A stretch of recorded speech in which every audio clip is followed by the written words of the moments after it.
Hi, and welcome back. We just keep taking a deeper dive into the meaning of personal responsibility, and in this lecture I want to give you a powerful tool to take responsibility in any moment of your life. I remember a Charlie Brown cartoon. Charlie was standing kind of like this as Lucy approached him. And he said to Lucy, "Hey, there's a certain way you have to stand if you want to be depressed.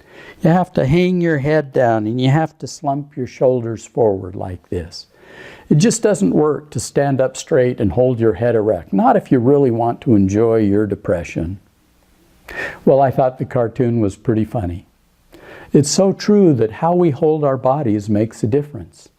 There's a physiology that accompanies depression. Likewise, there's a physiology that accompanies fear and grief and also happiness and confidence. I stand differently. I hold my body differently depending on the emotional state that I'm experiencing or that I want to create. Of course, most of us do this unconsciously, but the power in understanding this principle is that I can change my physiology and thereby change my emotional state. This is something Tony Robbins teaches. In fact, he bases most of what he does on this concept. So I want you to look at this triangle. You can see 3 points that represent thoughts and feelings and behavior. I like to think of the triangle as an emotional state, or better yet, I sometimes call it your personal psychology. There's a personal psychology that represents depression, another that represents fear, another that represents happiness, another that represents confidence. You get the point.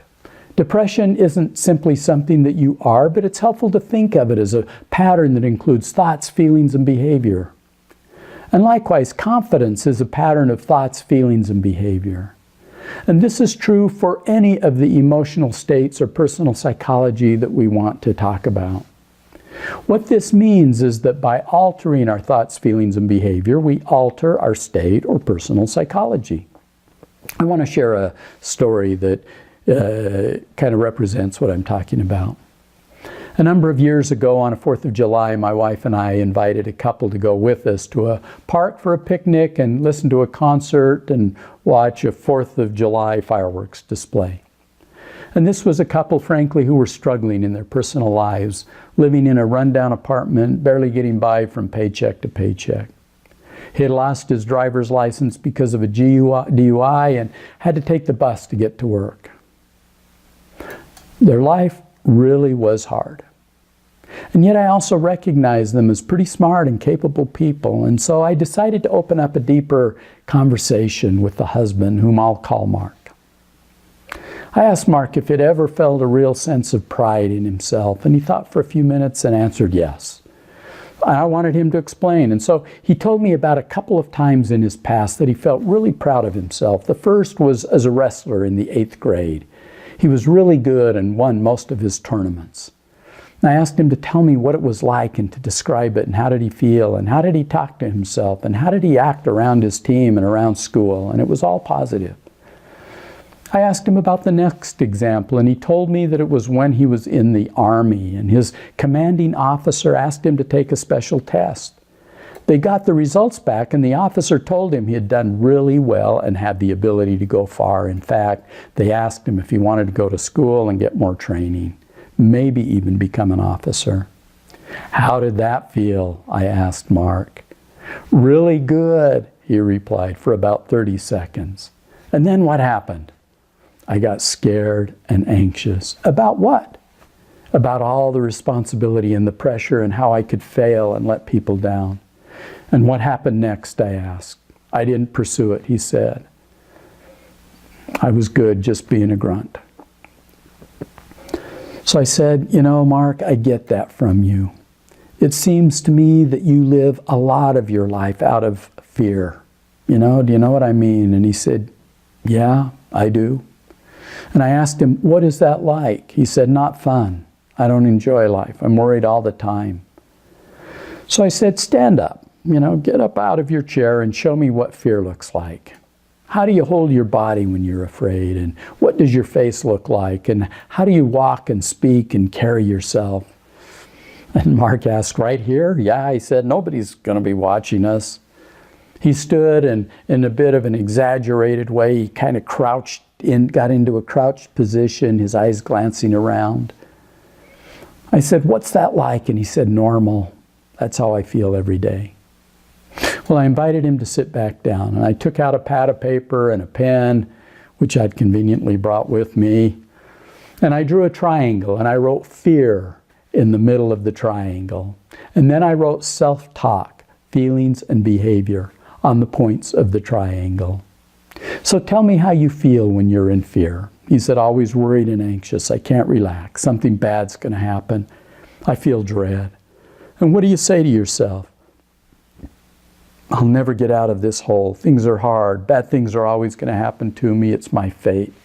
And how do you act? What do you do? I come home at night and turn on the TV. I avoid thinking about my job and where the money's going to come from. On the weekends, I drink. I'm irritable with Margaret. We're always fighting. And I said to Mark, hey, you know, that just can't be a fun way to live. So now let's look at pride, Mark. And I drew another triangle. What do you feel when you feel pride? And what do you say to yourself? And how do you act? And he answered my questions, in fact, becoming more animated as he did so. And then I said to him, hey, I want you to stand up and I want you to show me pride.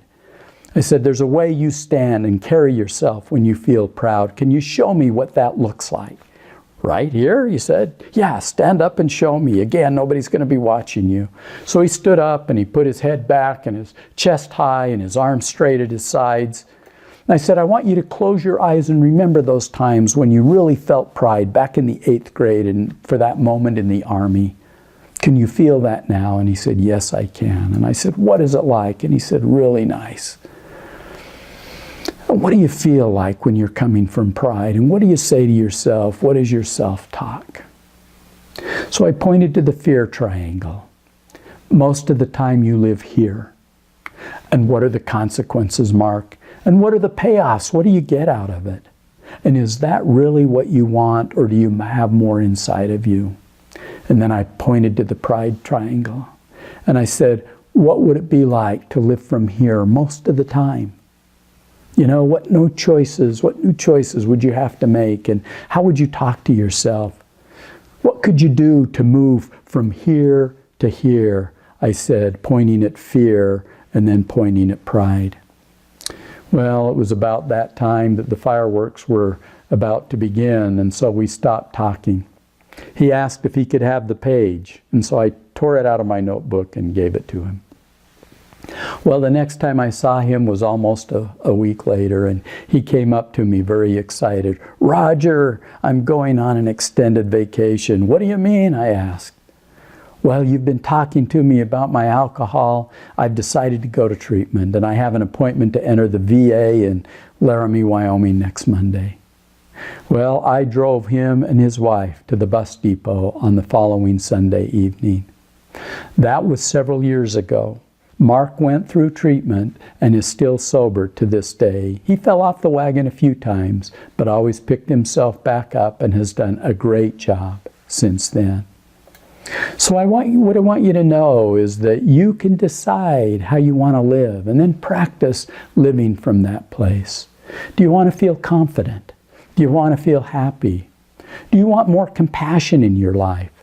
Then think about, identify what are the thoughts and feelings and behavior that go with that way of being, and create it. You can create it in this moment. I can change my self-talk in this moment. I can change my feelings by shifting what I focus on at this moment. I can change my behavior in this moment by changing my physiology and how I hold myself, how I carry myself. Doing this takes practice. Our habits have been years in the making, and the neurological pathways in our brains are deep and automatic. But we can interrupt and change them as we identify what we want to experience and practice living from that place. This is what responsibility is all about. Life does not dictate my state. Circumstances, events don't need to decide how I feel. I can decide. But then I have to practice. So I invite you to know that you can begin to change your psychology by changing how you talk to yourself, by changing what you focus on. Do you focus on the good or the bad? Do you focus on abundance or do you focus on scarcity? Because as you change that focus, your feelings will shift. And by changing your physiology and changing your behavior. I'm not claiming that this is easy. It's simple. It isn't easy because it takes practice. But you have to learn to do it again and again and again. But you can learn, and you can take greater responsibility for yourself by taking charge rather than simply leaving it up to chance.